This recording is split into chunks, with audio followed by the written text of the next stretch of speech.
샬롬, 이동춘 목사입니다.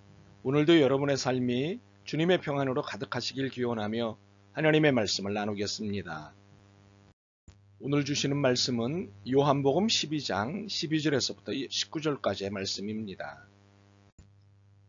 그 이튿날에는 명절에 온 큰 무리가 예수께서 예루살렘으로 오신다는 것을 듣고 종려나무 가지를 가지고 맞으러 나가 외치되 호산나 찬송하리로다. 주의 이름으로 오시는 이 곧 이스라엘의 왕이시여 하더라. 예수는 한 어린 나귀를 보고 타시니 이는 기록된 바 시온 따라 두려워하지 말라. 보라 너의 왕이 나귀 새끼를 타고 오신다 함과 같더라. 제자들은 처음에 이 일을 깨닫지 못하였다가 예수께서 영광을 얻으신 후에야 이것이 예수께 대하여 기록된 것임과 사람들이 예수께 이같이 한 것임이 생각났더라. 나사로를 무덤에서 불러내어 죽은 자 가운데서 살리실 때에 함께 있던 무리가 증언한지라. 이에 무리가 예수를 맞음은 이 표적 행하심을 들었음이로라. 바리새인들이 서로 말하되 볼지어다 너희 하는 일이 쓸데없다. 보라 온 세상이 그를 따르는도다 하니라. 요한복음 12장 12절로부터 19절 말씀을 본문으로 뒷북의 뒷심이라는 제목으로 요한복음 43번째 시간의 말씀을 나누도록 하겠습니다. 뒷북친다는 말이 있지요. 때가 지났는데 호들갑을 떨거나 깨달음이 나중에 와서 늦은 반응을 보이는 것을 두고 뒷북친다고 합니다. 뒷북을 주로 치는 사람은 대체적으로 집중 안 하고 자기 생각에 자주 빠지는 사람인 것 같습니다. 그렇다고 뒷북을 꼭 이런 사람들만 치는 것은 아닙니다. 뒷북치는 경우는 다양할 것입니다. 한 예로 상대의 의견에 동의하지 않고 있다가 상대방의 말대로 이루어지는 경우 그때서야 호들갑을 떠는 사람이 있습니다. 오늘 본문에 이런 사람들이 나옵니다. 그런데 이는 뒷북인데 뒷심이 있습니다. 뒷심은 어떤 일을 끝까지 견디어내거나 끌고 나가는 힘이지요. 이렇게 뒷북이 뒷심이 되는 것은 다른 놀라움이자 기대입니다. 오늘 본문은 그 유명한 호산나 찬송 사건입니다. 예루살렘에 입성하신 예수님을 예루살렘 주민들이 중심이 되어 대대적으로 환영하는 사건입니다.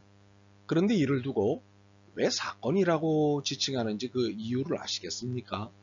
사건이란 사회적으로 문제가 되거나 주목을 받을 만한 뜻밖의 일을 말합니다. 이런 의미에서 예수님의 입성을 환영한 이 일은 사건입니다.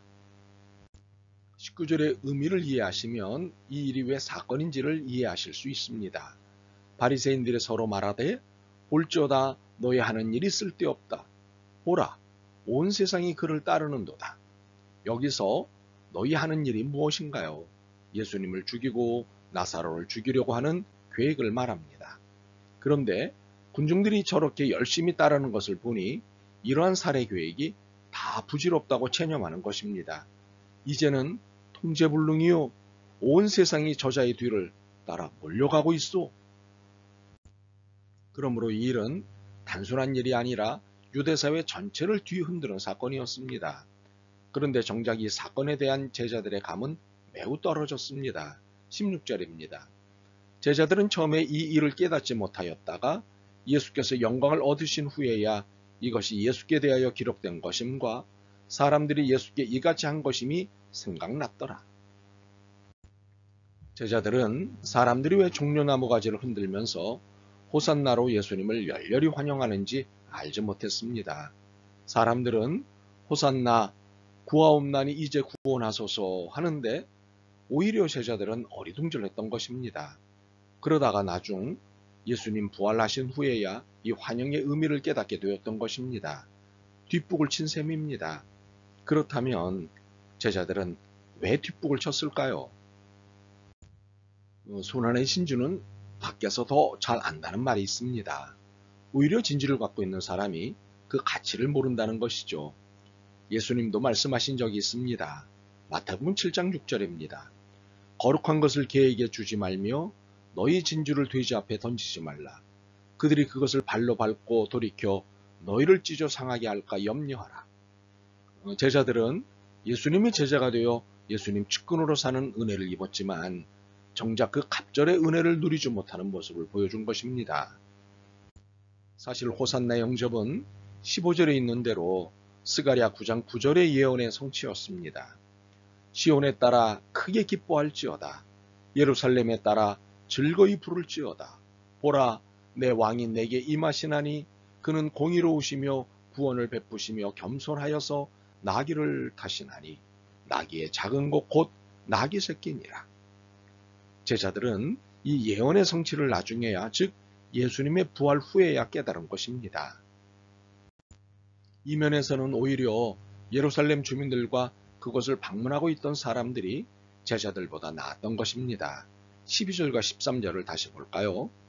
그 이튿날에는 명절에 온 큰 무리가 예수께서 예루살렘으로 오신다는 것을 듣고 종려나무 가지를 가지고 맞으러 나가 외치되 호산나 찬송하리로다 주의 이름으로 오시는 이 곧 이스라엘의 왕이시여 하더라. 이 상황을 어떻게 이해하면 좋을까요? 감히 정치 1번지에서 예수님을 이스라엘 왕으로 등극시킨 상황인 것입니다. 마치 사울 왕 앞에서 다윗을 향해 사울은 천천히요, 다윗은 만만이라고 했던 것과 같습니다. 도대체 무슨 자신감과 배짱으로 예루살렘 사람들이 이 겁없는 일을 했을까요? 이런 분위기는 계기가 있는 법입니다. 이번 호산나 분위기는 나사로 부활 사건이 만든 분위기였습니다. 17절과 18절입니다. 나사로를 무덤에서 불러내어 죽은 자 가운데서 살리실 때에 함께 있던 무리가 증언한지라. 이에 무리가 예수를 맞으면 이 표적 행하심을 들었음이로라. 이렇게 호산나 환영의 무리가 늘어나고 호산나 분위기가 예수님을 이스라엘 왕으로 환영했던 것은 나사로의 부활을 보고 들었기 때문입니다.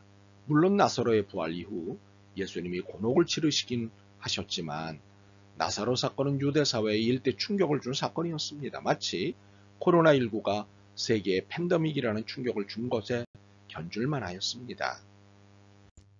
그런데 유감스럽게도 제자들은 이러한 분위기에 의해 발생한 이 호산나 대환영식을 이해하지 못하고 있었습니다. 오히려 바리새인들이 온 세상이 예수님을 따르는 일을 두고 거대한 흐름이라고 하면서 이를 막을 수 없다고 하는 분위기였습니다. 그런데도 제자들은 이 분위기를 어리둥절해하고 있었습니다. 결국 뒷북 신세가 되고 만 것입니다. 그런데 이 뒷북이 은혜가 될 수도 있다는 사실은 매우 희망적입니다. 제자들은 예수님 부활 후에야 이 모든 사건의 의미를 깨달았지만 이때부터 내리치는 이들의 뒷북 소리는 엄청난 파워와 역사를 일으켰습니다. 마치 늦게 배운 도둑질에 날 새는 줄 모른다는 말처럼 이들의 뒷북은 뒷심이 있었습니다. 사도행전 1장과 2장에서 보시다시피 오순절 성령 체험 이후 이들의 영적 역동성은 엄청났습니다. 이 영적 역동성은 예루살렘만이 아니라 사마리아를 넘어 온 세상으로 복음의 다름질을 하게 하였습니다. 사람들은 이들을 그리스도인이라고 비꼬았지만 뒷북의 동력을 받은 제자들을 감당할 수 있는 세상은 어디도 없었습니다. 참으로 뒷북의 뒷심은 놀라웠습니다. 물론 모두가 뒷북을 치라는 뒷북의 차는 아닙니다. 바람직한 것은 진작에 깨닫고 때에 맞게 행동하는 것입니다. 단지 뒷북도 은혜를 입으면 뒷심이 만만치 않다는 것을 이야기하고 싶은 것입니다. 그러므로 뒷북을 칠 수 있는 것은 비아냥거림이 아닌 격려를 받을 일입니다. 안 하는 것보다 하는 것이 아름답기 때문입니다. 하나님은 마지막 순간까지도 기회를 주시는 하나님이십니다. 예수님 좌우편에 달린 강도들에게 마지막 순간까지도 구원의 기회를 허락하신 일을 기억하실 것입니다. 이렇게 하나님은 뒷북이라도 치기를 바라십니다. 혹시 아십니까? 뒷북에 뒷심이 붙을지 말입니다. 사실 여러분 모두 이렇게 뒷북이라도 쳤으면 좋겠습니다. 뒷북의 은혜가 붙어 뒷심을 발휘하는 여러분이 되었으면 좋겠습니다. 그래서 세상이 감당 못할 교회가 되었으면 좋겠습니다. 이런 희망을 가져도 되겠죠? 아멘. 아멘. 주님, 뒷심을 발휘하여 옳은 것을 이루고 싶습니다. 도와주옵소서. 뒷북을 칠지라도 부끄럽지 않은 진실이 되고 싶습니다. 힘을 주옵소서. 예수 그리스도의 이름으로 기도드립니다. 아멘. 오늘도 여러분의 믿음과 삶을 응원합니다. 사랑합니다.